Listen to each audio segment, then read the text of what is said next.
Hello guys, welcome back to my channel. இன்றைக்கி நம்ம சேனலில் நம்ம கருவேப்பிலை சாதம் எப்படி செய்யலாம் தான் பார்க்க போகிறோம். வாங்க பார்க்கலாம்.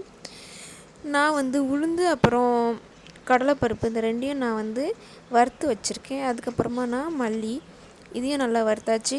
அதுக்கப்புறம் வத்தல் இதுவும் நம்ம நல்லா வறுத்து எடுத்துக்கலாம். அதுக்கப்புறமா கொஞ்சோன்னு புளி சேர்த்துருக்கேன், அதையும் நம்ம லைட்டாக வதக்கி எடுத்துடலாம். அதுக்கப்புறமா ஒரு அளவுக்கு கருவேப்பிலை எடுத்து வச்சுருக்கேன். கருவேப்பிலை கொஞ்சம் நிறையவே சேர்த்துக்காங்க, ஏன்னா கருவேப்பிலை சாதம் தான் நம்ம பண்ண போகிறோம். அதையும்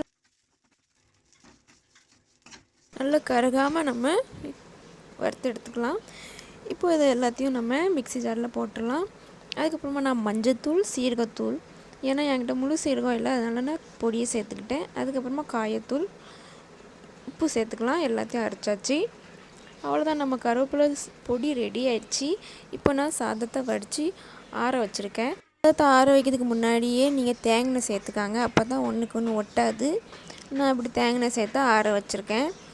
இப்போ இதை நம்ம ரெடி பண்ணிடலாம். இப்போ நீங்கள் ஒரு கடாயில் நெய் சேர்த்து அதில் கடுகு, வெங்காயம், கருவேப்பிலை எல்லாத்தையும் சேர்த்து வதக்கி எடுத்துக்காங்க. இப்போ இதில் நம்ம சாதத்தை சேர்த்துக்கலாம். இப்போ நம்ம பொடியை சேர்த்துக்கலாம். பொடியை சேர்த்து நல்லா மிக்ஸ் பண்ணி எடுத்துக்கிடுவோம்.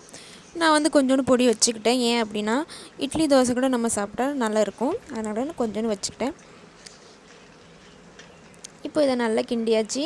அவ்வளோதான், நம்மளோட கருவேப்பிலை சாதம் சூப்பராக ரெடி ஆயிடுச்சு. நான் இது ஃபஸ்ட் டைம் தான் ட்ரை பண்ணியிருக்கேன், ஆனால் சூப்பராக இருந்துச்சு, டேஸ்ட்டாக இருந்துச்சு. நல்லா நீங்களும் உங்கள் வீட்டில் ட்ரை பண்ணி பாருங்கள், எப்படி இருக்குன்னு கமெண்ட் பண்ணுங்கள்.